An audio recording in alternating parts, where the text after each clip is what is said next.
grito del pueblo y clase obrera,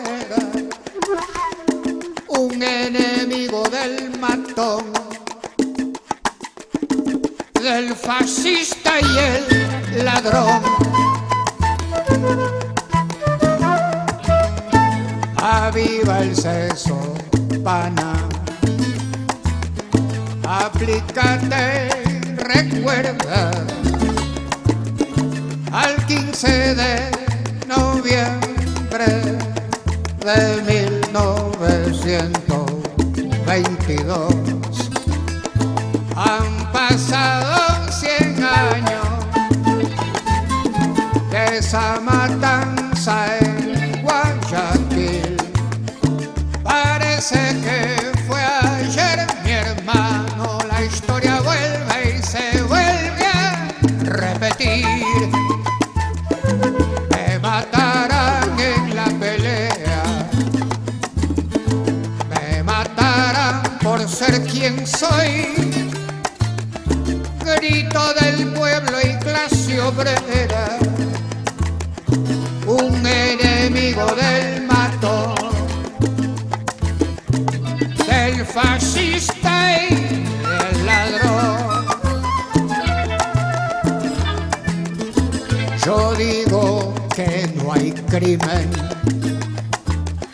más cruel y despiadado que aquel que se comete con bendición presidente.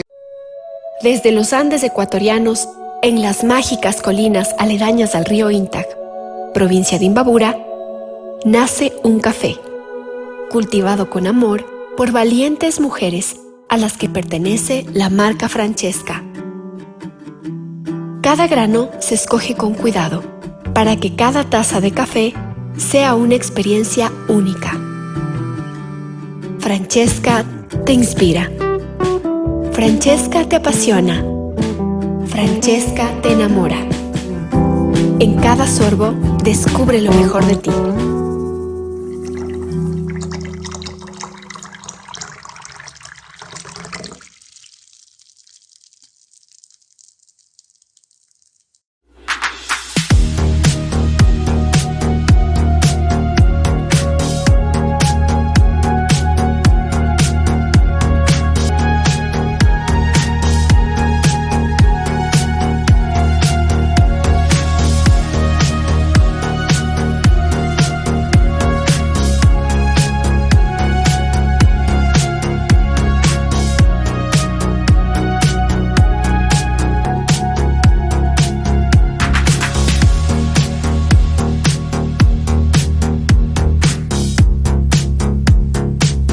Compañeras, compañeros, a esta nueva emisión de Hilando Fino. Muchas gracias por seguirnos, muchas gracias a Hoja de Ruta, muchas gracias a ti, Pablo, por nuevamente aparecer en este espacio.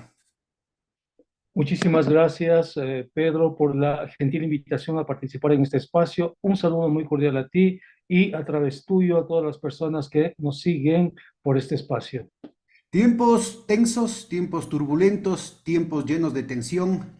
Tiempos preñados de riesgos, sobre todo para la vida de la gente y de la gente más pobre. ¿Cómo ves tú las cosas? Mira, el Ecuador vive circunstancias que antes no teníamos, que antes no estaban, si tú quieres, como parte de la prioridad de la discusión de los hogares ecuatorianos, y es el tema de la seguridad. Ahora, fíjate tú, ese tema de la seguridad atraviesa como un vector las discusiones de todos los hogares e independientemente de su clase social. En la burguesía, la pequeña burguesía, los sectores de trabajadores, en todos los hogares hay mucha preocupación por la seguridad. Uno no sabe, fíjate tú, si llegará ileso a su casa cuando sale al trabajo, si le asaltarán, le robarán, le secuestrarán, incluso Y puede no es ser que este haya asesinado. sido Y eso es un nuevo. país de En angelitos, nuestro pero país, es por primera vez que tenemos esos niveles de inseguridad en todo el país, ¿no? sí, o sea, nunca antes habíamos tenido ese nivel de inseguridad y lo veíamos de lejos. Pensábamos que era un problema de Colombia, un problema de Perú, un problema de Centroamérica, pero solamente veíamos esos niveles de violencia en la televisión, en las series de policías, pero vivirlo es una experiencia nueva para la sociedad ecuatoriana que no sabemos todavía cómo asumirlo, ¿no? Y lo que es mucho más grave es que, claro, tenemos esa crisis de seguridad, pero no tenemos la institucionalidad para protegernos de esa inseguridad, sobre todo la policía, que es la encargada de resolver eso, de brindarle protección. La ciudadanía siente desconfianza con la policía.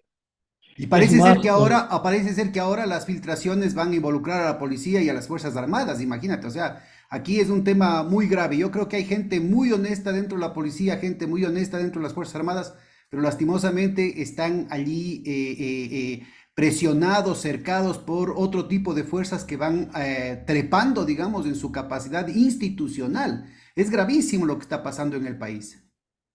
sí, porque fíjate tú, quien finalmente denuncia a la policía es la Embajada de Estados Unidos. Es el embajador de Estados Unidos quien le comunica al país que varios generales de la policía han sido retiradas sus visas por sospechas con el narcotráfico, ¿no? Igual en el caso de las Fuerzas Armadas. Eso significa que nuestras instituciones que están hechas para protegernos justamente de esta inseguridad están atravesadas desde dentro, si tú quieres, por el crimen organizado, el narcotráfico, lo que provoca una mayor crisis de inseguridad. Es decir, para nosotros la policía, en vez de ser una solución, más bien forma parte del problema. Si tú añades a eso el hecho que el poder, los gobiernos han utilizado a la policía como el brazo armado de la represión para proteger intereses corporativos, y sumas el hecho de las políticas de ajuste, y ese es otro tema que tenemos que conversar, creo yo, y es el hecho que el Ecuador por primera vez termina un programa de ajuste. Los anteriores programas de ajuste de una u otra manera tuvieron problemas, pero el programa que fue firmado en septiembre del año 2020 por Lenín Moreno terminó en diciembre del año pasado con el gobierno de Guillermo Lasso. Entonces, si tú sumas todo eso, tienes lo que este momento vive la sociedad ecuatoriana. Yo creo que es muy importante y lo que acabas de decir, el ligar las dos cosas, porque para la mayoría de la audiencia y en general en el escenario político y académico, no se le ve ninguna relación. Yo creo que es clave, al contrario, entender que el aumento de la violencia, o sea, más que quintuplicado el número de asesinatos en proporción a la población aquí en el país en los últimos 5 o 6 años, tiene que ver con una disputa territorial por parte de las mafias. Y ese es un punto clave. ¿Por qué ahora? ¿Por qué ahora estamos en medio de Perú y Colombia, que son los grandes productores mundiales de la cocaína? En el Ecuador no hay producción de cocaína. ¿Y qué es lo que ha cambiado en el país para que se vuelva tan jugoso y que se estén matando y nos estén matando por controlar el territorio? Y ahí creo que es clave lo que tú acabas de mencionar.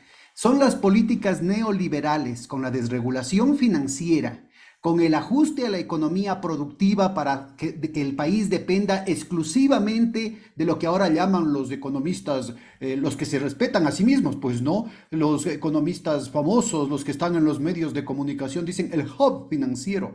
Lo que en realidad estamos hablando es convertirle al Ecuador en un centro de blanqueo de las mafias internacionales. Y es por eso lo que ahora ha aumentado la violencia. No se resuelve el problema de la seguridad solo con policía, no se resuelve con represión, tiene que estrangularse la fuente de recursos de la mafia. Y esa fuente de recursos viene precisamente de la desregulación financiera, del blanqueo de capitales, de las políticas del Fondo Monetario Internacional. ¿Podrías profundizar en el tema, Pablo? Sí, mira, nosotros tenemos que el Fondo Monetario, primero, es una entidad que tiene fobia al Estado.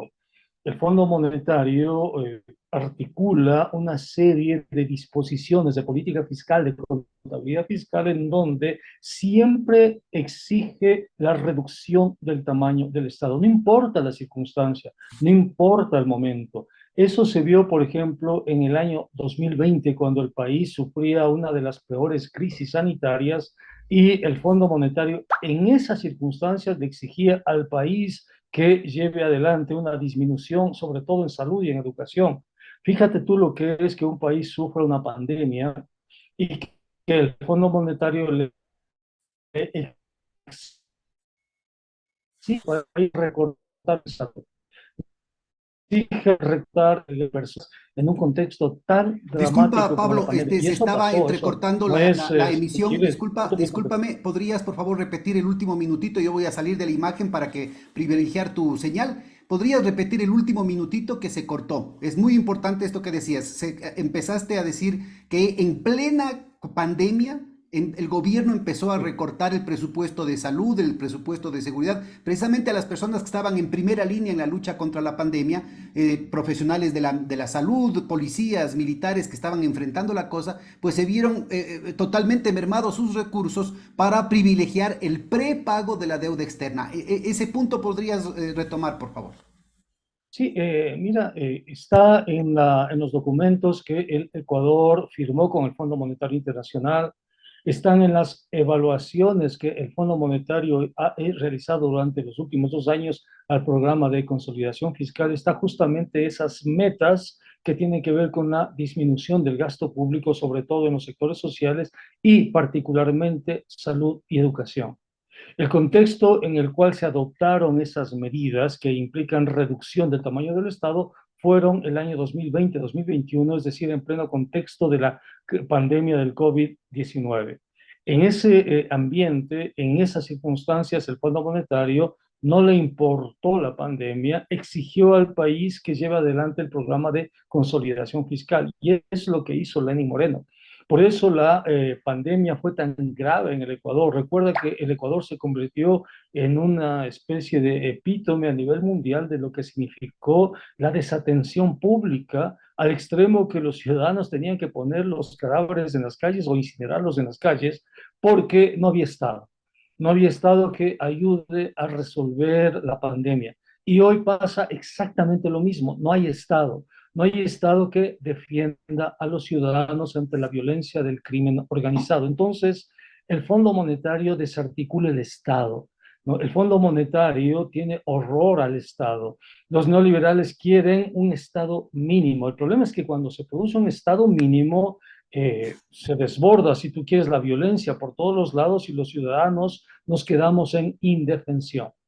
Y eso es lo que pasó en el año 2020 y eso es lo que está pasando en este año 2023. Los ciudadanos no tenemos Estado y al no tener Estado, ¿qué es lo que pasa? Se produce una situación de un Estado en crisis, de un Estado fallido, si tú quieres. Entonces, teóricamente para el Fondo Monetario los indicadores fiscales son relativamente buenos porque no hay gastos públicos, como no hay gasto público sobre el dinero, como sobre el dinero pueden decir que tienen superávit, pero la situación es de una situación de un Estado fallido. Ahora, Es me una parece que es situación de... crucial subrayar que no es solamente una asfixia financiera, presupuestaria del Estado, sino que sobre una contracción de la proforma presupuestaria año a año, lo que ha habido es un boicot y una incompetencia por parte explícita a propósito de los funcionarios puestos por el gobierno de Moreno y por el gobierno de Lazo para destruir la institución, o sea, para boicotear, es decir, sobre la proforma presupuestaria cada vez más recortada, conforme lo que dictaba el Fondo Monetario Internacional, lo que tenías es una subejecución escandalosa. Pero además de eso, un boicot interno para que las instituciones no funcionen. Entonces, hay un proceso de destrucción institucional, de destrucción de la democracia, de destrucción de los mecanismos, digamos, de representación y de operación ciudadana, que lo que han generado es, inclusive allí donde hay Estado, un proceso de deslegitimación y de desamparo por parte de la ciudadanía que termina siendo copado, que termina siendo cubierto precisamente por las mafias locales, ¿no? La protección, la vacuna, la protección de la mafia, la vacuna, los secuestros y el sicariato y obviamente todo este tráfico de influencias, toda esta venta de canonjías, toda esta venta de puestos públicos, la subasta, con la participación directa, en este caso, que se ha filtrado de la mafia albanesa. Sí, mira, de acuerdo a la teoría política moderna, El Estado tiene el monopolio legítimo de la violencia, eso dice la teoría moderna. Pero cuando hay procesos neoliberales tan radicales, tan drásticos como aquellos que fueron impuestos en el Ecuador en los últimos años, de verdad, yo no he visto un programa de ajuste tan radical, tan fuerte como aquel que acaba de imponerse estos últimos 2 años al Ecuador. ¿Qué pasa entonces ahí?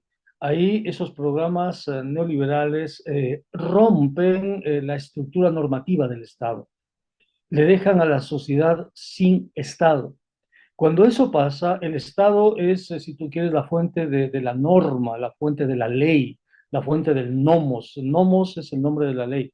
Entonces, cuando se reduce el Estado tan drásticamente, se queda un vacío de la ley. No hay leyes, no hay regulación, y al no existir se produce algo que la teoría política llama anomia. A significa sin y nomo significa leyes. No hay leyes, no hay regulación, no hay institucionalidad, si tú quieres, ¿no? Y esa anomia conduce a que fracase el Estado como figura, no como gobierno, o sea, porque la gente tiene la tendencia a confundir el Estado con el gobierno. O sea, y el Estado es el contrato social, el Estado es lo que nos constituye como sociedad. Aquello que afecta el Fondo Monetario no es el gobierno, los gobiernos van y vienen. Es algo mucho más profundo que el gobierno, es el Estado. ¿Cómo se manifiesta el Estado? Se manifiesta a través de las normas, a través de las leyes y a través de las instituciones y a través de las políticas públicas. El Fondo Monetario dinamita las instituciones. El Fondo Monetario pone, si tú quieres, dinamita en las políticas públicas.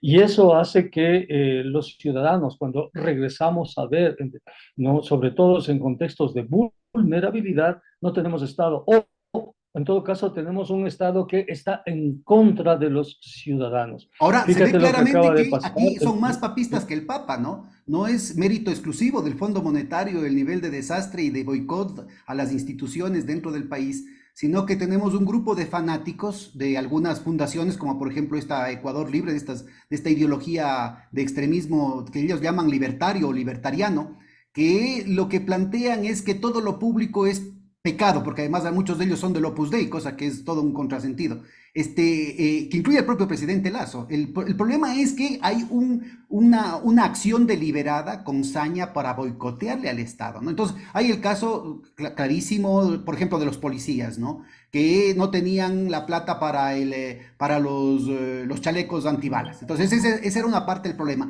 Pero hay también la denuncia de que en algunos segmentos del presupuesto policial había ya la asignación y simplemente no se lo gastaba. No se le gastó en el 2019, no se lo gastó en el 2020, no se gastó en el 2021, a pesar de que sigue recortado y sigue la asignación ahí. Se devuelven esos recursos para generar el vacío. ¿Para quién está el beneficio? Precisamente para las mafias.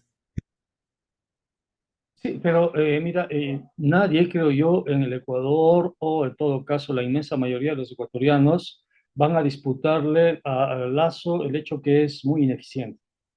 Muchos se preguntan cómo pudo haber sido gerente de uno de los bancos más importantes con ese nivel de ineficiencia y esa falta de comprensión. Es decir, Y que no el es solo presidente él, ¿no? Lazo Porque todo el equipo viene de ese mismo le ha banco, ¿no? dado, Es Iván sí, Correa, le ha es dado, Danilo Carrera, es le ha Luque, es dado es una Cortázar. señal al país que no es precisamente una persona muy inteligente que se diga, es la señal que el presidente Lazo le ha dado al país, le ha dado a sus ciudadanos. Una persona con muchas limitaciones intelectuales, con incapacidad de comprender los entornos y todo lo demás. O sea, no discuto eso, nadie discute eso, ni tampoco discutimos el hecho que la Fundación Ecuador Libre y varios think tanks, ¿no? Cordes, por ejemplo, son partidarios de un neoliberalismo extremo. Pero más allá de eso, fíjate tú, estamos ante el primer programa de consolidación fiscal del Fondo Monetario que se ha cumplido en el país. Si nosotros retrocedemos en el tiempo desde el año 83, cuando Osvaldo Hurtado firmó la primera carta de intención desde el retorno a la democracia, vemos el 83, 84, 85, 90, 2000, ¿no? Hasta Lucio Gutiérrez, que fue el último que firmó en el año 2003, todos los programas que se habían firmado con el Fondo Monetario no podían cumplirse. Siempre habían inconvenientes, ¿no? Pero resulta que desde el retorno a la democracia, este es el primer programa que se cumple.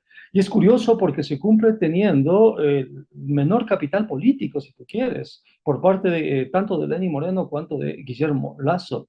Tú tienes ahí que Guillermo Lasso no tiene mayoría en la Asamblea, tienes ahí una potente capacidad de movilización social en la CONAIE. Entonces uno se pregunta cómo gobiernos con tan débil capital político lograron hacer lo que los anteriores gobiernos no lo hicieron, ¿Cuál es o tu no pudieron respuesta? llevar adelante. ¿Cómo funciona? A ver, tú que Entonces, también tienes un entrenamiento en sociología, en politología, ¿cuál es tu respuesta? Porque resultaría ser que el tema de la autonomía política, la autonomía relativa de la política, la autonomía relativa del Estado, queda totalmente condicionada por estas imposiciones monopólicas, oligárquicas e imperiales que van más allá de lo que sería la formación de consensos, va más allá de lo que sería el juego de la política explícita y como que todo se resuelve tras bambalinas. Acuérdate en el caso de Moreno, ¿no? Ya mismo se cae, ya mismo se muere, ya mismo renuncia, es que es incompetente, es que no sabe. Y a la final terminó completando y con el apoyo de gente de izquierda y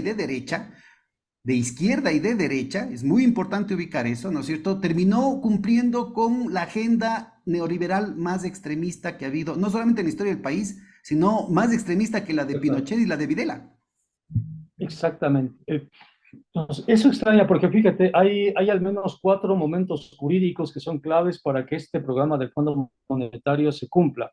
Tienes ahí toda la transformación fiscal, por ejemplo, en la ley de ordenamiento de las finanzas públicas, que cambia completamente la estructura, si tú quieres, de la política fiscal y la pone en beneficio del ajuste.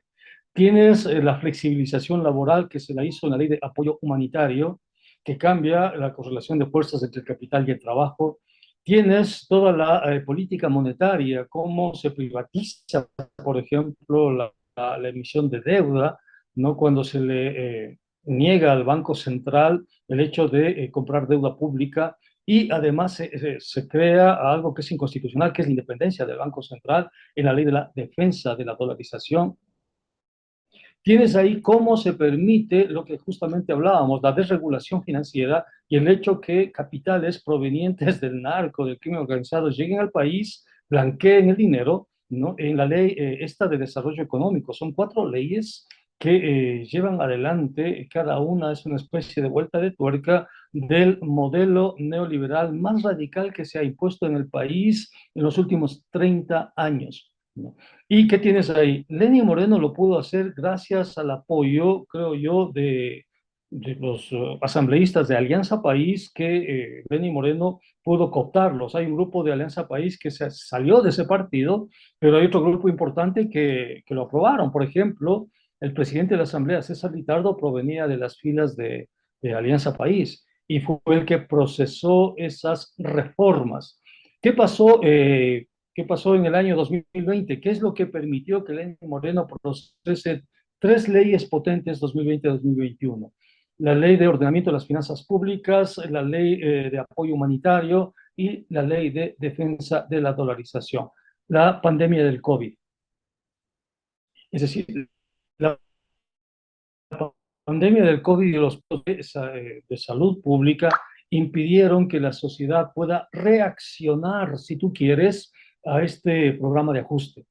Porque fíjate tú, en el 2019 hubo una enorme movilización social que hizo que Lenín Moreno finalmente deje sin efecto el decreto 883, ¿no? Que era Bueno, importante, pero y no ahí se olvidemos, termina esa carta de intención. pero no olvidemos que anteriormente, en agosto del 2018, ya se pasó la ley mal llamada de fomento productivo que iniciaba muy agresivamente con la desregulación Efectivamente, financiera que ya le convertía al Ecuador. Ahí había la denuncia que algunos hicimos, creo que vos también estuviste ante la comisión efectivamente. respectiva del Congreso, presidida por Daniel Mendoza, creo que era, en el Mendoza, que se sí, denunciaba claramente que esto lo que iba a favorecer es el lavado. Inclusive ya para entonces había un efectivamente. diario español especializado en finanzas, Vox Populi, que no es precisamente correísta ni progresista, que planteaba que los bancos ecuatorianos, y ponía con nombres y apellidos a los bancos más grandes del país, a los tres bancos más grandes del país, que tenían que tenían evidencias de lavado de 17 mil millones de dólares. Estoy hablando del 2018. Era Pero evidente. ahí, si tú recuerdas, en el 2018 hubo algo también que me parece interesante, y es que en esa ley de fomento productivo de Lenín Moreno, eh, además de la condonación de deudas tributarias no pagadas que ascienden a miles de millones, creo que 1.200 o 3.000 millones de dólares, Son cuatro mil está una seiscientos de los cuales incorporación se cobraron 1.200 en el caso del SRI y son 1.200. 2.600 millones en el caso del IES, que también es el otro botín del que tenemos que hablar. Exactamente. Entonces ahí tienes algo que me parece interesante y es la potestad de emitir deuda y de negociar derivados financieros desde el Ministerio de Finanzas, lo que permitió a Richard Martínez negociar con Goldman Sachs y Credit Suisse derivados financieros, recuerdas tú, atados a los bonos 2015-2020. Y esa apuesta que hizo Richard Martínez fue la que provocó casi el default y casi la salida de la dolarización en marzo del año 2020, en plena pandemia. ¿Qué Claro, hacen en y nos marzo de deja 2020? amarrados a Paran, futuro. Es decir, ahora paran, estamos pagando las consecuencias de eso, claro, ¿no? Es decir, es todo un claro, candado fiscal que por un lado reduce los ingresos porque se les perdona se deja de recaudar de los ricos, se aumenta la carga sobre los pobres, pero se estrecha la capacidad de acción del Estado, muy en congruencia en línea con lo que estabas mencionando hace un momento, una acción deliberada por destruir el aparato estatal, por destruir las instituciones. Pero al mismo tiempo se va generando un déficit fiscal estructural a futuro. Es decir, un proceso de endeudamiento endógeno, si se quiere, o sea, se crea una trampa interna en el manejo fiscal que va estableciendo una mayor y mayor dependencia del manejo fiscal interno del país con respecto a las finanzas o a la red especulativa internacional. Este tema me parece que es clave para entender lo que está pasando ahorita y lo que va a pasar a futuro. porque hay una cosa que me parece interesante. El Ecuador no tenía, si tú quieres, problemas de deuda externa hasta el año 2017. Nuestro volumen de endeudamiento no llegaba al 30%, 25, 30%, no llegaba a eso. Pero en el año 2018 se pone el pie en el acelerador de la deuda y es interesante porque en el 2019, cuando se firma la carta de intención con el Fondo Monetario, la intención del Fondo Monetario en la carta de intención es poner en cero la deuda con China, sacar a China y reemplazar la deuda con China con deuda multilateral, es decir, instituciones controladas directamente por el Tesoro norteamericano, que son el Fondo Monetario, el BID, el Banco Mundial. Y es efectivamente lo que pasa. La deuda con el Fondo Monetario, que era absolutamente inexistente, pasa de 0 a 6.500 millones de dólares en 2, 3 años. La deuda con el Y BID, el Banco Mundial, el Fondo hagamos de Monetario, acuerdo que la deuda era, por la déjame Constitución. terminar este dato. Sí, sí. Este dato es interesante porque ¿cuánto le debíamos al BID, al Banco Mundial, al Fondo Monetario en conjunto en el año 2017? Alrededor de 5.000 millones de dólares. ¿Cuánto le debemos en el año 2023 a estas instituciones? 20.000 millones de dólares. ¿Cuál es el remanente de la deuda con China? No llega a los 3.700, 3.800 millones. Entonces, fíjate el componente geopolítico detrás de la carta de intención. El Fondo Monetario, conjuntamente con el BID y demás, desplazan de la política de endeudamiento a China y ahora son ellos los principales acreedores externos. Pero ¿cómo es posible que se haya multiplicado por 4 la deuda de 5.000 a 20.000 millones de dólares y al mismo tiempo se haya contraído de manera tan dramática el componente de inversión pública?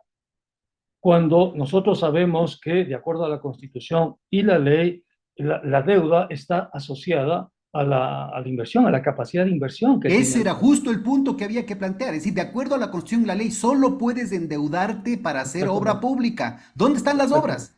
Entonces, si multiplicas por 4 la deuda con estas multilaterales de crédito, debería existir en términos correlativos de infraestructura pública, asimismo, una inversión grande. Y no existe esa inversión, todo lo contrario. En el año, sobre todo 19, 20, 21, 22, 23, se contrae la deuda pública. Fíjate tú, el, eh, si tú quieres, se contrae la inversión pública trimestral que nosotros teníamos en promedio en 500 millones trimestrales hasta el año 2018. En el 2019 cae alrededor de 120 millones trimestrales, pero en el año 2022 cae a 20 millones trimestrales. Y toda la única inversión que existe, y es porque no pueden frenarla, es la inversión de los gobiernos autónomos descentralizados, que corresponde a las transferencias que por ley los gobiernos autónomos reciben por parte de ingresos permanentes y no permanentes. Pero la inversión pública realizada desde el gobierno central cae casi a cero, casi a cero.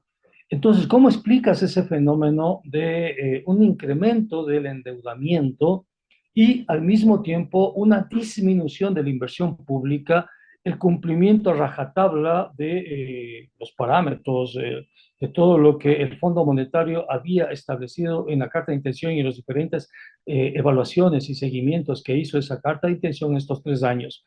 Y ahí tienes la debilidad del sistema político, la debilidad de la izquierda, la debilidad de la academia para evaluar esto. ¿Por qué? ¿Qué tenemos, verás?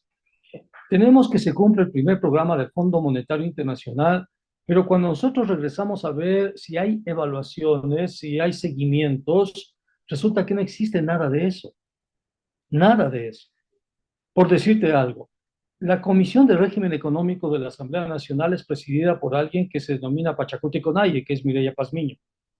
En esa Comisión de Régimen Económico debería haberse, creo yo, realizado las primeras evaluaciones de esto que estamos conversando. ¿Qué ha pasado? Absolutamente nada. Tú le ves al asambleísta Mireya Pazmiño en todo, absolutamente en todo, menos en régimen económico. Es decir, en lo más importante que es su comisión. Y a esa comisión le ves en todo menos en régimen económico. La academia, tú y yo somos parte de la academia. ¿Dónde están los Bueno, documentos, yo los no desde papers, hace los unos 3 libros? años, hermano. ¿Dónde están los documentos, los libros, los papers que den cuenta de una evaluación desde la academia a esta intervención del Fondo Monetario? Y fíjate tú, tenemos la Universidad Central, tiene un instituto de investigaciones económicas. La Universidad Católica también tiene un instituto de investigaciones económicas. La Universidad de la SUAY, etcétera. ¿Dónde están esas evaluaciones? ¿Dónde está la academia? O sea, no Y dónde están existe. las tesis también de los estudiantes? ¿Y dónde está la Exactamente, participación de las los profesores, tesis, no?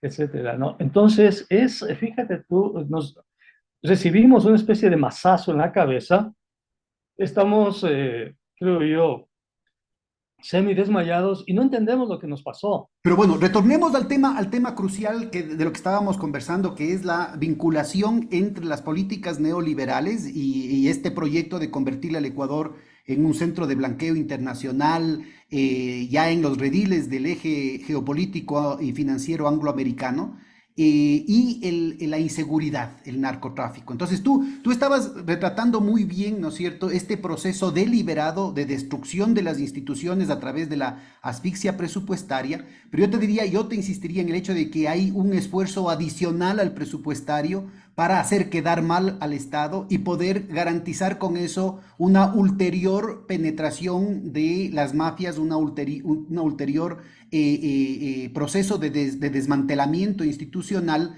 que podría en muchos casos vincularse al tema de las privatizaciones, es decir, directamente el caso del IES, ¿no? Es decir, inclusive si es que hay plata, no sueltan la plata. En el caso de que sí suelten la plata, pues no compran las medicinas. En el caso de que sí compran las medicinas, pues las tienen embodegadas, las tienen que se pudran ahí para que vaya la gente y que compre en las farmacias que son amigas o de alguna autoridad, ¿no? Y con eso lo que tienen es garantizada la indignación ciudadana para justificar la privatización del IES.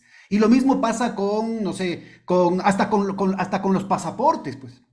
Porque ya en el caso de los hospitales públicos y del IES estamos hablando de la gente pobre. Pero cuando hablamos de los pasaportes estamos hablando de gente que tiene las posibilidades de viajar. Pero ni siquiera funciona el tema de los pasaportes. Entonces yo no creo que se pueda reducir a un tema de incompetencia que existe, de inoperancia, de corrupción, de vagancia, sino que hay una cuestión deliberada para que se destruyan las cosas. Es decir, es deliberado el hecho de que con deuda pública más de 90 millones de dólares se haga un censo que no va a servir para nada, porque contratan, ¿no es cierto?, con ese modelo empresarial, contratan empresas que adrede están boicoteando, o sea, no pagan a los... Pero acabas de topar algo que es clave. Verás, te comento, y esto te lo digo porque yo participé en las mesas de diálogo asesorando a la CONAIE, ¿no? Con la mía Sisa, y efectivamente está el censo, pero ¿sabes cuál es el problema más grave del censo? Que director del censo había suscrito un contrato con el Banco Mundial para la elaboración del censo, que además eso siempre ha pasado, el Banco Mundial y el BID. La información que nos llegó a las mesas de diálogo es que en este contrato con el Banco Mundial, este director del Instituto de Estadística se había comprometido a entregar los datos del censo a esta entidad del Banco Mundial. Eso se llama traición a la patria, Pedro. Bueno, pedimos de acuerdo el contrato, el contrato con el Banco Mundial para el financiamiento del censo y no existe ese contrato, no nos quieren dar. Así es que trasladamos eso a la Asamblea Nacional para que la Asamblea Nacional pida ese contrato del censo. Imagínate imagínate lo que significaría haber hecho un censo mal, además, pero que esa información se la pase primero al Banco Mundial. Y además iba con la cédula, ¿no? Que en algunos casos algunos incautos dieron. Entonces, es claro, ¿no es cierto?, el hecho de la piratería interna, no solamente para despojar al Estado, para llevarse con rapiña las cosas para beneficio privado, sino que además para destruir internamente el Estado. Porque claro, lo que se genera es una desconfianza. ¿Quién puede confiar en las estadísticas sociales? El gobierno, Lasso ha ido a Davos, el ministro de Bienestar habla de la maravilla de cómo se ha reducido la pobreza en el país, de cómo se ha reducido el desempleo en el país, cosa que nadie le cree. Pero claro, boicotean el censo para que no se pueda tener un dato duro de constatación. Eso está claro, porque fíjate tú, la credibilidad de Lasso no llega al 10%, ¿no? Pero hay otro tema que me parece interesante que lo acabas de topar y tiene que ver con el IES. Porque yo le preguntaba a alguien, le decía, mira, ¿cuál es el presupuesto que el Estado tiene en salud pública? Me decía, es algo como 3.000 millones. Decía, efectivamente son 3.500 millones el presupuesto del Estado para salud pública. Y preguntaba yo, ¿cuánto te imaginas que es el presupuesto del IES para salud, para el Fondo de Salud? Y no me sabían responder, me decían 1.000 millones, 2.000 millones. Y claro, cuando uno revisa las cifras es impresionante porque el presupuesto que tiene el IES en el Fondo de Salud es de 14.000 millones de dólares. Fíjate tú, es casi 4 veces más el presupuesto del Estado en salud. Entonces, no entiendes cómo una entidad que tiene en el Fondo de Salud 14.000 millones de dólares tenga un modelo de gestión tan frágil, tan deleznable. Pero además que retrocede respecto a lo que teníamos hace 10 años, es decir, en lugar de avanzar, se retrocede. Entonces aquí hay un deliberado esfuerzo por dañarle al IES para garantizar la privatización. Exactamente, aquí hay un problema que se llama asimetrías de información, ¿no? Y selección adversa, si tú quieres, como dicen los economistas. ¿Por qué? Porque fíjate tú, el momento que tú generas un modelo de atención excluyente, si tú quieres, un modelo de atención ineficiente, hay ciertos sectores que ante el IES tienen la capacidad monetaria de pagar el seguro privado.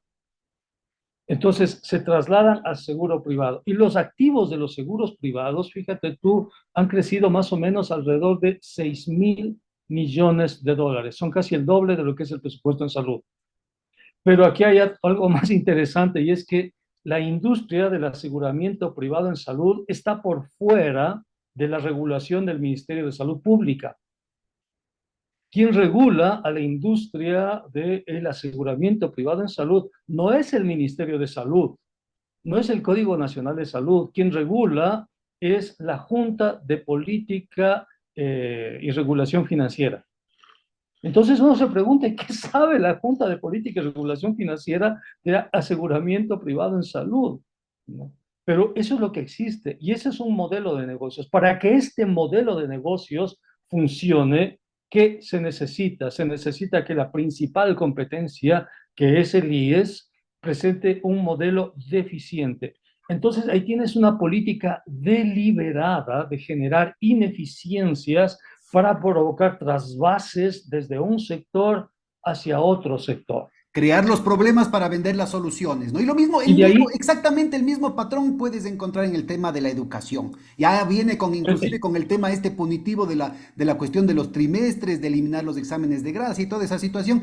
El deterioro de la instrucción pública para crear unas condiciones diferenciales que favorezcan la empresa privada también en el caso de la educación. Lo mismo en el caso del Banco del Pacífico, que estaba funcionando bien, pues se metieron ahí para boicotearle internamente, hacer aparecer en libros de que tenía menos ganancias, cerrar incluso algunas agencias, cerrar ventanillas, para desprestigiar y poder vender a precio de gallina enferma. Lo mismo en el caso petrolero, que inclusive ha provocado varios arbitrajes internacionales con el único pretexto, ¿no es cierto?, para garantizar que funcione mal y poder vender más barato a sus amigos de la empresa privada. Lo mismo en el caso de las hidroeléctricas. Lo mismo en el caso de CNT. O sea, si te pones a ver, Pablo, esto es una acción, pero deliberada, que está a ojos vistas y que realmente, como mencionas, ni la academia ni los partidos políticos emprenden una acción sistemática para frenar semejante latrocinio.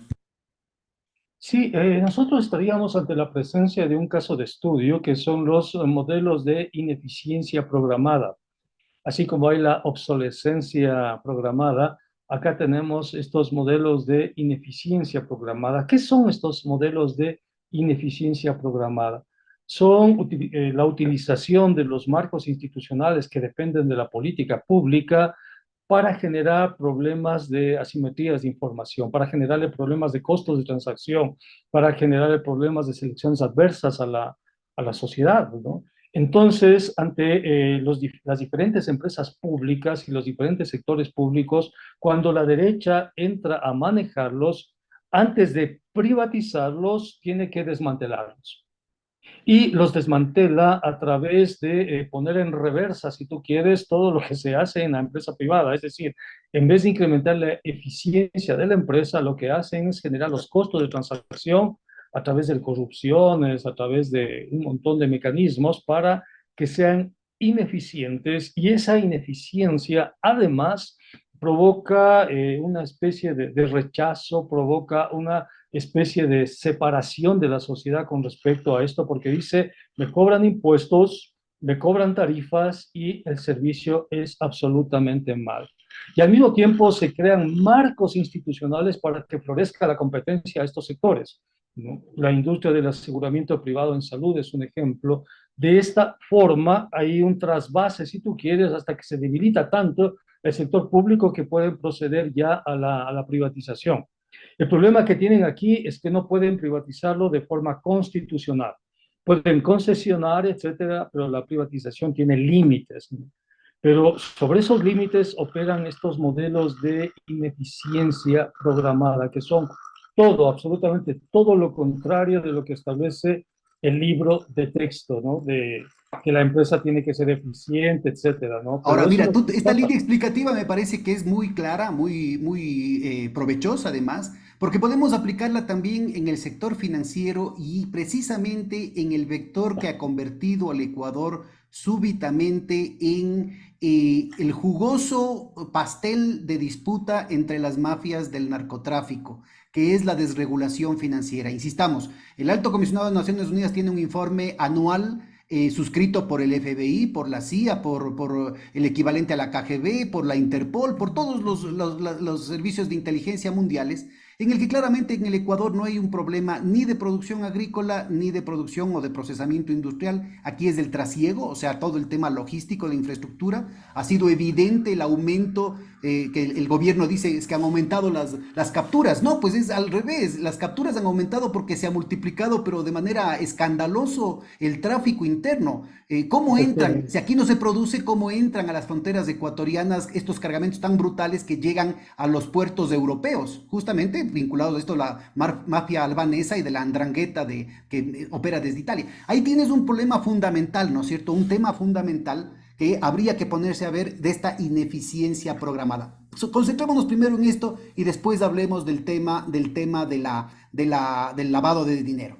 En la cuestión del tráfico, es clarísimo que también hay un proceso de ineficiencia programada cuando hasta el Fondo Monetario Internacional solicitaba que se penalice, o sea, que se castigue con cárcel a los delitos del comercio exterior. a la sobrefacturación, a la subfacturación, a mentir, por ejemplo, este cargamento, este container tiene banano, si usted te mete otra cosa, ya solo por el hecho de mentir cuál es el contenido, ya tenía una penalización. Lo mismo con el camarón, lo mismo con las flores, con el brócoli. Pues resulta ser que el presidente Lasso, que sabe perfectamente de este tipo de negocios y de negociados, porque es dueño del Banco de Guayaquil y del Banco Banisi en Panamá, o sea, sabe perfectamente cómo operan estos mecanismos, lo primero que hace es veta la ley que penaliza los delitos de comercio exterior, inclusive yéndose en contra del Fondo Monetario Internacional. Es clarísimo, ¿no es cierto?, que ahí están una serie de informes técnicos que plantean el tema de los escáneres para los containers. Es clarísimo que el gobierno ha asfixiado el presupuesto para evitar que hayan esos escáneres en los containers. Se tumbaron el radar y el presidente dijo que con una iPod se puede reemplazar. Pues no han utilizado la iPod para controlar el tema de los ingresos de toneladas y toneladas de cocaína, pues.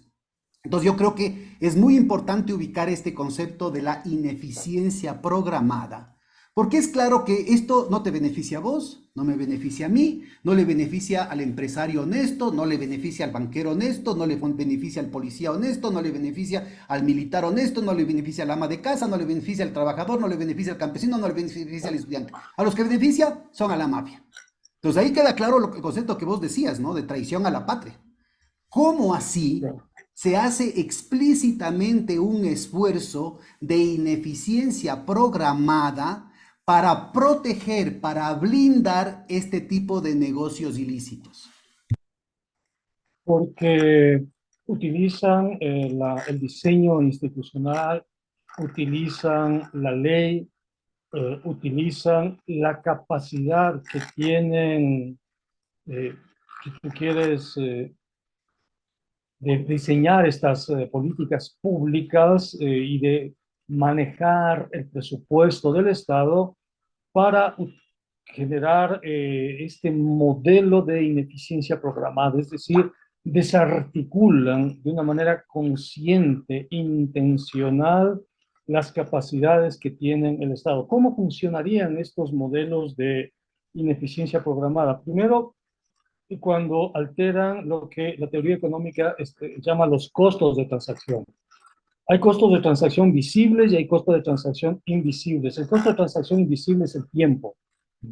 Es decir, en vez de que el modelo de gestión respete el tiempo del ciudadano, el modelo de gestión hace todo lo posible para irrespetar el tiempo del ciudadano. Entonces, cuando tú vas en ese modelo de gestión, tu tiempo, al ser irrespetado, empieza a convertirse en una ecuación casi infinita. Es decir, en vez de que te entreguen un pasaporte que te podrían dar exagerando en 1 o 2 días, te entregan el pasaporte en 3 meses. Y entregar un pasaporte es un proceso relativamente sencillo.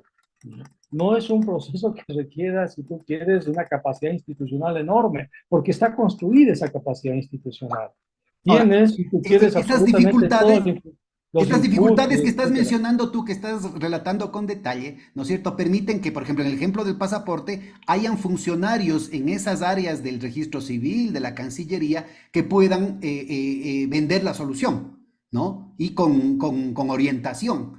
Lo mismo sucedería, por ejemplo, en el caso de la superintendencia de compañías. Ahí resulta ser que cualquier persona que quiere hacer una compañía, que quiere constituir una compañía legalmente, bueno, tiene que pasar por un vía crucis. Resulta ser que al señor Cherres, a los señores albaneses, les aprueban 8 compañías del mismo día y no dicen nada.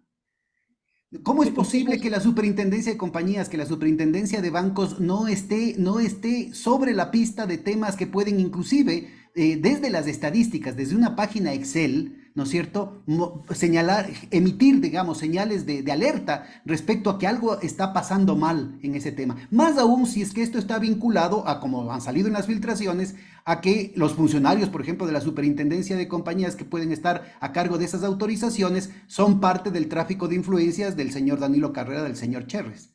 Y lo mismo te podría decir en el caso, por ejemplo, del Ministerio de Agricultura, ¿no?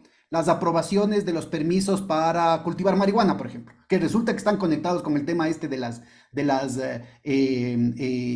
compañías que se constituyen así, flash, de manera inmediata. Igualmente también son sujetos a este tráfico de influencias en el que está metido la mano de la mafia albanesa. Entonces, estos temas que tú los planteas en términos abstractos y generales, estas dificultades que puede uno decir, ay, es que la gente es malvada, la gente es vaga, la gente es incompetente, la gente quiere sentir el puesto y hacerte quedar mal, la gente, las ganas de joder de la gente. En realidad, no es que no existan estos temas, pero en realidad quedan articulados por un proyecto más complejo, ¿no es cierto?, que le da sentido a este ascenso tan rápido de la delincuencia, este ascenso tan rápido del control territorial y de convertir al Ecuador en un narcoestado. No creo que se quiera convertir al Ecuador en un narcoestado. Pienso que eso rebasa la intencionalidad. Yo creo que son grupos de oligarquías, de burguesías que están pensando en función de sus modelos particulares de negocios. Y aquí tenemos el capital bancario, el Banco de Guayaquil, tenemos dentro del Banco de Guayaquil a Danilo Carrera. De acuerdo a las denuncias, Danilo Carrera efectivamente tiene vinculaciones con las mafias, con el con narcocrimen, por así decirlo, con el narcotráfico. Ahí tienen que ser las autoridades respectivas las que tengan que seguir el proceso de investigación y tengan que llevar adelante las sanciones correspondientes, pero lo que sí podemos nosotros apreciar es Pero ¿y una cuál sería, solamente construcción. por hacerte la nota al pie de página de lo que estás mencionando? A ver, si es que es un modelo de gestión específico de estos sectores oligárquicos, pero estos sectores oligárquicos están vinculados a las mafias albanesas, mexicanas, colombianas, ¿cuál sería ese modelo de gestión para el país, pues? Sí, en eso estaba justamente respondiéndote. Claro, entonces lo que nosotros podemos apreciar es que al ingresar al Estado, al tener que enunciar, al tener que de una u otra manera imponer o en todo caso llevar adelante políticas públicas, estos grupos empresariales, estos grupos oligárquicos, lo que hacen es entrar al Estado en una política de puertas giratorias para generar esas asimetrías del sector público hacia el sector privado. Entonces nosotros hemos visto, por ejemplo, cómo se crea esta empresa EMCO, que es la empresa coordinadora de todas las empresas públicas, y desde la coordinación de estas empresas públicas se empieza un proceso de sabotaje a las empresas públicas, ¿no? Un proceso, además, de convergencia de estas empresas públicas hacia determinados proveedores, hacia determinados contratistas, que implica corrupción, implica colusión, y eso es justamente el centro de una de las denuncias, y por eso le van a llevar al presidente a un juicio político, porque en procesos. Entonces, ¿qué es lo que tenemos aquí? El momento en el cual un director o un presidente de directorio de una empresa pública no llega para fortalecer la empresa pública, no llega para hacer políticas públicas, sino que llega para desmantelar esa empresa pública, vamos a tener ahí problemas de choques institucionales dentro de la misma empresa pública. Vamos a tener problemas con el sistema político. Vamos a tener problemas con la legislación, con la regulación, con el ordenamiento jurídico, etcétera, ¿no? Y de ese choque emerge, si tú quieres, este modelo de ineficiencia programada, como lo habíamos denominado. Y en ese modelo de ineficiencia programada, o sea, apuntan a desarticular y a transferir porciones, modelos de negocios, modelos de gestión, mecanismos, etcétera, recursos, etcétera. Y para eso es fundamental, por ejemplo, SERCOP, el Servicio de Compras Públicas, para constituirlo en una interfaz y derivar rentas, si tú quieres, hacia los grupos de poder. Esa es una práctica absolutamente corrupta, por supuesto. Es una práctica que va en contra de la ley y todo lo demás, que necesita ser evaluada, pero es la forma que tienen en su cabeza, el chip que tienen en su cabeza las élites. Es decir, cuando alguien que ha sido gerente como Luque, que ha sido vicepresidente del Banco de Guayaquil, llega a dirigir las empresas públicas, llega con el formato del Banco de Guayaquil. Es decir, llega a utilizar de esa infraestructura que está a su cargo, no en beneficio del ciudadano, sino en beneficio personal, ¿no? Y no personal en el sentido de que él se lleva, sino personal en el sentido de corporación, en el sentido de burguesía, en el sentido de grupo de poder. Y ahí tú puedes apreciar esa vocación rentista que tienen nuestras élites, esa vocación corrupta que tienen nuestras élites, ¿no? Que mienten con absoluto descaro, que utilizan todo. Y tienes además ahí el contubernio y el apoyo de los grandes medios de comunicación. En vez de que los medios de comunicación se conviertan en críticos y les digan, oigan, esperen pues, ¿no? Esperen un momento, ¿qué es lo que nosotros tenemos? Tenemos una especie de cortina de silencio, una especie de consentimiento cómplice con estos grupos oligárquicos que manejan el Estado como si fuera parte de su modelo de negocios. Y no A solamente la eso, cortina del silencio, ¿no? De los medios y de la propia academia, sino que al ciudadano común y corriente, al usuario, al cliente, al proveedor, al que va y compra, al que tiene alguna relación con cualquiera de estas empresas o de cualquier institución pública, como ve tal cantidad de relajo, ¿no es cierto? La corrupción y estas acciones directamente vinculadas a actividades, por ejemplo, del narcotráfico, quedan mimetizadas y entonces aparece una cortina de humo porque en medio de tanto relajo, de tanto caos, de que nada funciona, es facilísimo, ¿no es cierto?, el ocultar acciones delictivas explícitas, ¿no? totalmente, totalmente, pero fíjate, para las élites, el Estado representa un modelo de negocios. Ellos entran para articular esa política de puertas giratorias, si tú quieres, ¿no?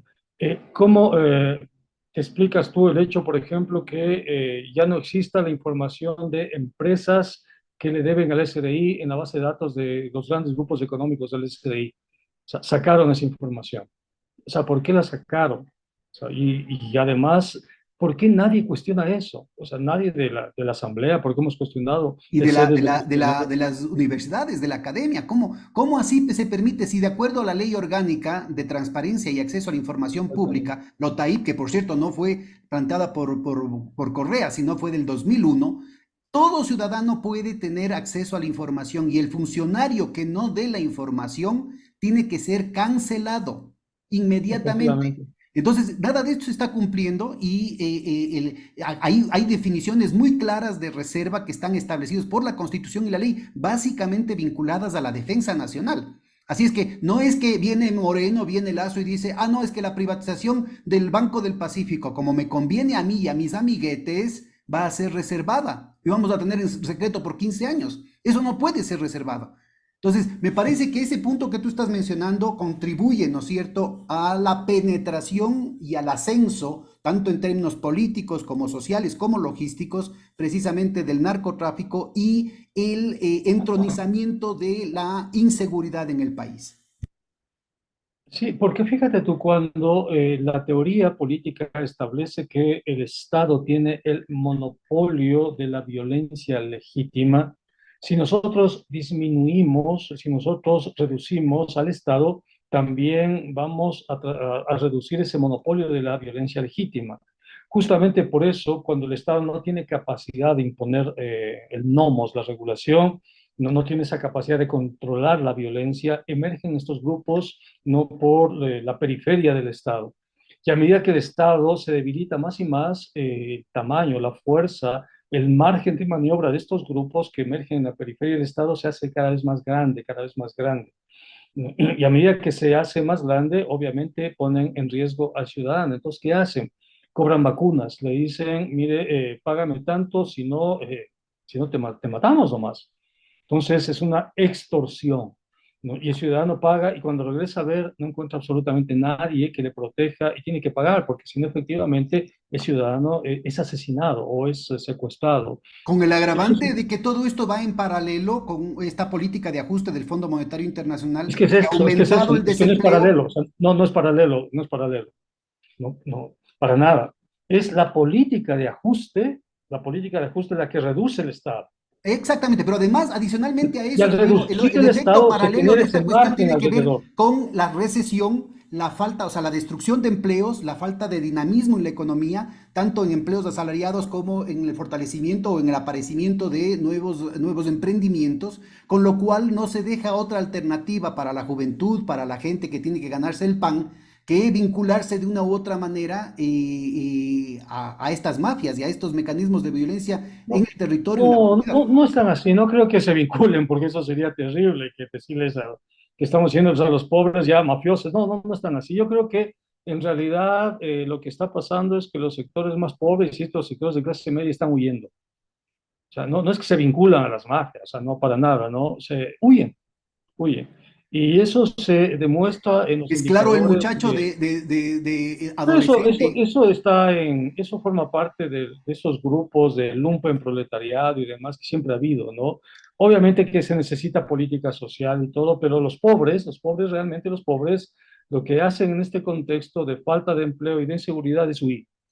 Bueno, Y tenemos tienes más de ahora, 200.000 ecuatorianos que han salido del exactamente, país en el y último, van a en seguir el periodo de Lazo, ¿no? saliendo Terrible. más, exactamente. ¿Por qué? Porque tienes, de una parte, la pobreza, la falta de empleo, ¿no? Pero de otra parte tienes la violencia. Es decir, ya te pones un pequeño negocio y te endeudas y como quieras sobrevives y etcétera, etcétera. Pero ¿qué haces si viene un vacunador y te quita todo el capital de trabajo del mes y te quedas sin nada? Entonces, ¿qué hace el ciudadano? Vende ese pequeño negocio y se va.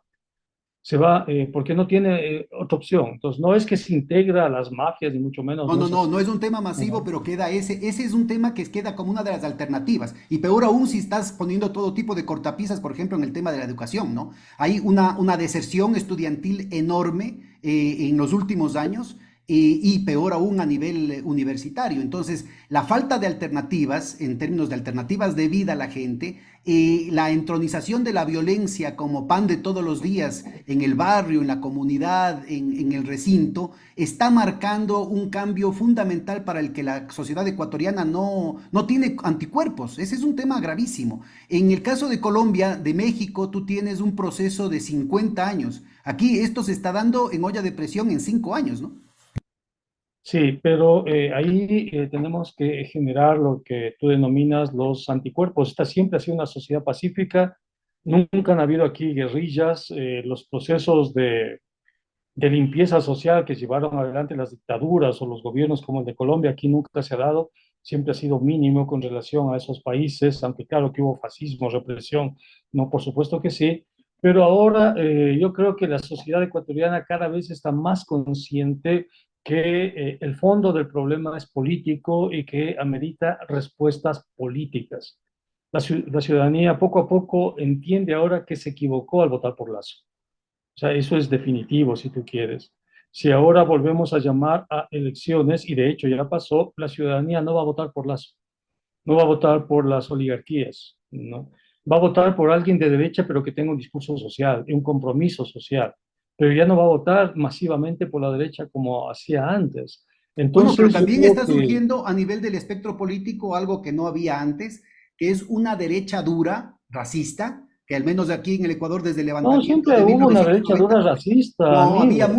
había mucho cuidado en el discurso público, había mucho Acuérdate de cuidado. Nebot cuando decía que se vayan al páramo. Exactamente, pero Y eso me vos refiero. maneja la Esto ya política nacional marca hace un cambio, 50 porque años. hubo desde 1990 un espacio importantísimo que se genera tanto en la psique social como en la política, como en el discurso, como en la mercadotecnia, como en las narrativas y las imágenes que se daban en los medios de comunicación, en el que el impacto de la dignidad, de la rebeldía que significó el levantamiento del Inti Raymi de 1990, había conquistado un territorio. Como que hay una ofensiva, ¿no es cierto?, que se ve, por ejemplo, en las candidaturas de gente como, o en los discursos de gente como Nebot, como Andrés Páez, como el actual Tabaqui, creo que es el actual gobernador del Guayas, como en Freire, que claramente están apuntando, porque es programado, no es ningún exabrupto, están apuntando a un sector de las clases medias que están por la línea dura, que están por la política del odio, que están por la política de la confrontación, por la política elitista y racista. Es decir, temas que yo creo que en el discurso político, sobre todo, no se veían desde antes de la dictadura de los años 70, ¿no? No sé, porque fíjate tú, en 1978 tuvimos la masacre de Astra, ¿no? Y fue una masacre a campesinos, obreros, indígenas obreros que trabajaban en el sector de lo que ahora es la Troncal. Entonces, ahí hubo una masacre contra los indígenas. El sistema político siempre ha sido censitario. siempre ha sido racista. El racismo nos ha atravesado. Te comento una anécdota que me contó Lourdes Tibán, ¿no? Que ha sido un personaje político. A mí me encanta ese personaje político de Lourdes Tibán, pero estábamos en un levantamiento indígena y Lourdes Tibán trabajaba en el CODEMPE en ese entonces, fue a un mercado del sur de la ciudad a comprar avituallamiento para los comuneros que venían en el levantamiento, y una de las personas que estuvo en el mercado le vio a la Lourdes, como es ella, ¿no? sea, entonces comprando cosas y demás, y se acerca a Lourdes Tibán y le dice, vea señorita, le dice, le veo que usted realmente es muy inteligente, es muy vivaz y demás, me gustaría que venga a trabajar en mi casa, a la Lourdes. Entonces la Lourdes, con la chispa que tiene, le dice, bueno señor, le comento, yo este momento trabajo en el CODEMPE con sueldo del Banco Mundial, $5.000. Si usted me paga más de $5.000, yo el día de mañana estoy en su casa. Entonces, fíjate tú, el racismo nos constituye como sociedad Así es, no, sin duda. Lo que te digo es y que en el somos discurso, una víctimas cosa es el de eso. discurso, el habla, digamos, para cambiar eso, ¿no? Entre lo que sería el habla y el lenguaje. El habla cotidiana de la gente conserva y reproduce esas imágenes racistas, elitistas, pero a Hay nivel racismo, hay racismo. de la producción de la élite, ¿no? Ya como lo normativo, como lenguaje, se planteaba toda una serie de restricciones de lo que era políticamente correcto. Yo creo que estamos retrocediendo en este plano, en este segundo ámbito. Claramente hay, ¿no es cierto?, la posta, por ejemplo, lanzándole dardos a la figura de Leonidas Issa. El tema este de que se regresen a los páramos. Esto de que vamos a, no, el mismo que dice que vamos a incendiar Quito si es que no resultan las elecciones como a mí me da la gana, dice que vamos a hacer todo lo que sea necesario para evitar de que estos que vienen, estos salvajes que vienen, vengan a acabar con Quito. Las Pero mismas aquí hay algo declaraciones del que me actual parece ministro de interesante, pero gobierno, ¿no? Que no vamos a permitir, que firmemente no vamos a permitir la barbarie. Entonces, me parece que están planteando un escenario que siempre puede estar latente, pero que está inaugurando una nueva fase en términos de la construcción de una extrema derecha en el país. ¿Tú no le ves ese peligro? mira, quisiera ahí detenerme en algo que me parece interesante, y es que las élites y ciertos sectores de clase media le tienen miedo a Leonidas Issa. Y eso es interesante porque generalmente con respecto a los indígenas había condescendencia. Recuerda que Rodrigo Borja acusó, como tú hacías referencia al levantamiento de 1990, que ese levantamiento había sido organizado por los cubanos, ¿no? Fíjate lo que hizo la Revolución Ciudadana, pues, ¿no? Con respecto a los levantamientos indígenas, ¿no? La Revolución Ciudadana acusó a los levantamientos indígenas de haber sido provocados por la CIA. Fíjate lo que dijo Lenín Moreno. Lenín Moreno dijo que los levantamientos eran provocados por Correa y por el Foro de Sao Paulo. Fíjate lo que dijo Lazo, que los levantamientos habían sido provocados por el narco. Lazo, cuyo cuñado es casi líder de la mafia albanesa. Entonces ahora hay una especie de consenso donde la figura de Leonidas Issa le suscita miedo. Ya no es el racismo, o sea, ya no es el racismo que tenían antes, es el miedo. ¿El miedo a qué? ¿Por qué le tienen miedo a Leonidas Issa, no? Le tienen miedo, claro, porque representa la resistencia, porque no está dentro de las coordenadas de lo previsible. O sea, no es un líder al que le pueden poner unos billetes, le pueden cantar, al que le pueden insultar, al que le pueden denigrar, al que le pueden invisibilizar, para nada. ¿No? Es un líder que se corresponde a un proceso social y es un líder con mucha legitimidad. Y ellos saben que si ese líder convoca a una movilización, hay movilización nomás. Y no una movilización cualquiera de 20, 30 personas, una movilización contundente, nacional, de decenas de miles de personas, porque tienen legitimidad. ¿Qué líder de este país tiene esa legitimidad de ponerte medio millón de personas en las calles? ¿Qué líder? Entonces hay miedo. ¿Por qué hay miedo? Porque hay un crecimiento pues, político y organizativo del movimiento indígena. Un fenómeno muy interesante porque permite clarificar las coordenadas de la política. Y en ese proceso, y estamos entrando en otra dinámica, yo creo que hay dos grandes actores o sujetos políticos, ¿no? Que van a disputar el sentido de la política, que están disputando el sentido de la política, si tú quieres. Un gran actor a mí me parece la Revolución Ciudadana. O sea, es innegable. El peso, la importancia electoral que tiene es indudable, o sea, no se puede discutir. Y el otro actor se llama el movimiento indígena. La capacidad de movilización que tiene es absolutamente indudable. Un tercer actor que en este momento está golpeado es la derecha. Si la derecha se pasa a posiciones de extrema derecha, posiciones fascistas, puede entrar a disputar el campo de la política, me parece difícil. Me parece difícil porque es cierto que hay un sentimiento antipolítico, pero también es cierto que la gente identifica con mucha claridad en dónde está el origen del problema. El origen del problema está en el Banco de Guayaquil, el origen del problema está en Lazo, el origen del problema está en Creo, el origen del problema está en la derecha. Por eso la gente, las personas, los ciudadanos en las últimas elecciones no votaron por la derecha. Ahora, el tema clave de lo que estás planteando es evidente a ojos de todo el mundo, ¿no? Y hay una responsabilidad de todas las personas que pueden hacer opinión, que tienen alguna posibilidad de incidir en el curso de los acontecimientos. Que el tema es obvio, ¿por qué no se da una unidad de todas las fuerzas progresistas? Es decir, el campo popular, el campo nacional popular, el campo progresista, el nombre que se quiera darle, ¿no es cierto? Se plantean precisamente un programa que revierta todo este avance del neoliberalismo, que revierta toda esta penetración del narcotráfico en la sociedad, en la economía, en la política, en la institucionalidad del país, y empezamos a discutir ya los detalles de cómo tiene que avanzarse en la construcción de un país que nos dé cabida a todos, ¿no? Porque eso es imposible, absolutamente imposible. Porque los puentes que podían haber permitido una, si tú quieres, unidad entre el movimiento indígena y la revolución ciudadana,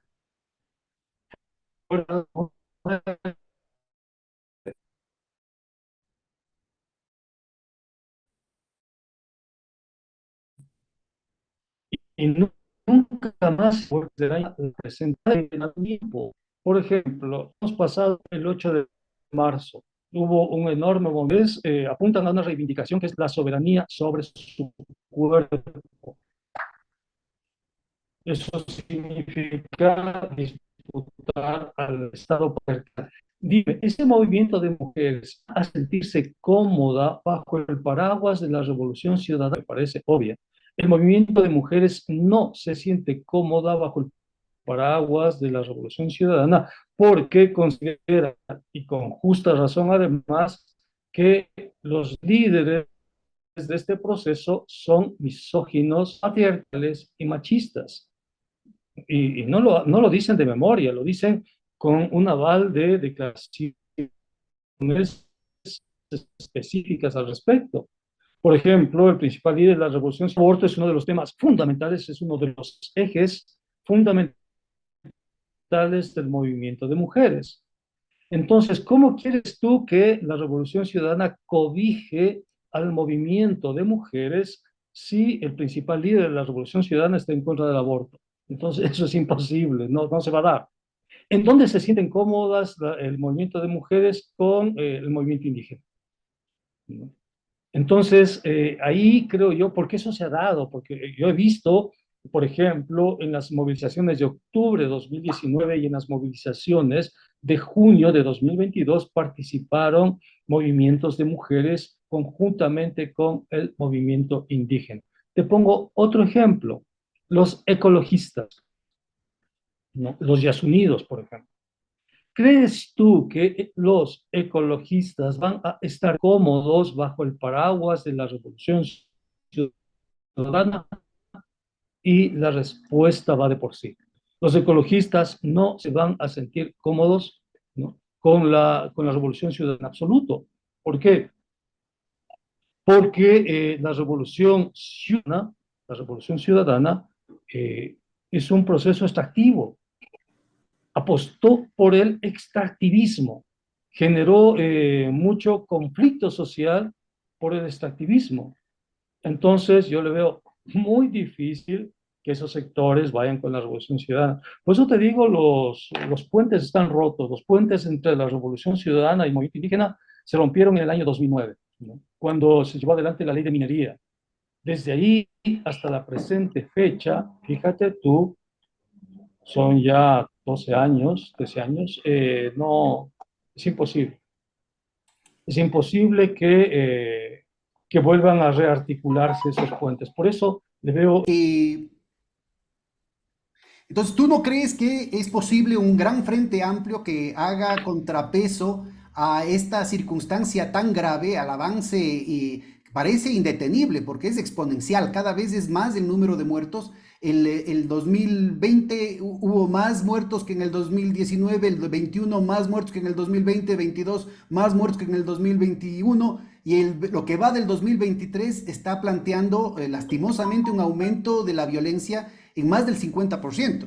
Entonces yo sí creo que sería importante el ubicar, a ver, pragmáticamente, más allá del análisis de cafetín, de intelectuales, como podríamos conversar y componer el mundo desde el gabinete, ¿no es cierto? ¿Qué podríamos hacer para efectivamente cambiar las condiciones del país? Y entonces ahí marcábamos clarito, ¿no? A ver, por ejemplo, ¿qué es lo que se podría hacer? En el caso del tráfico, la cuestión de los escáneres en los containers, la cuestión de los radares, el tema de que la policía y el ejército cumplan con sus deberes, que no lo están haciendo. Acabar con este tema de la ineficiencia programada, que no lo están haciendo. Entonces yo creo que hay una cantidad de elementos, ¿no es cierto?, en el campo logístico del tráfico, pero hay otra cantidad de elementos que tienen que ver, por ejemplo, con todo el capítulo del blanqueo de capitales, y ahí también podríamos ver claramente, ¿no? La ley plantea el aumento de los créditos vinculados, por ejemplo.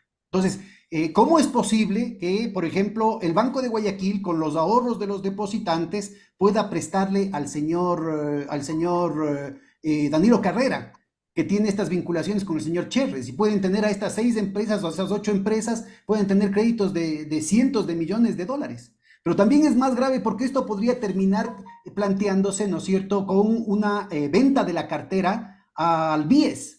Se han aprobado 1.500 millones de la noche a la mañana que pueden ser utilizados para exacerbar los problemas que conversábamos de riesgo moral y de selección adversa, para garantizar que el Banco de Guayaquil pueda dar los créditos vinculados en los montos que quiera y quien se hace cargo del muerto sería el BIES. Lo mismo con el tema de la declaración planteada en la Ley de Desarrollo Económico, una declaración secreta que puede hacer cualquier persona, inclusive los albaneses, ante el SRI, que es totalmente secreta y que no puede ser utilizada para nada, con lo cual, sin traer los capitales, quedan sacralizados, quedan santificados todos los dineros mal habidos que pueda tener cualquier persona en las offshore, en las guaridas fiscales.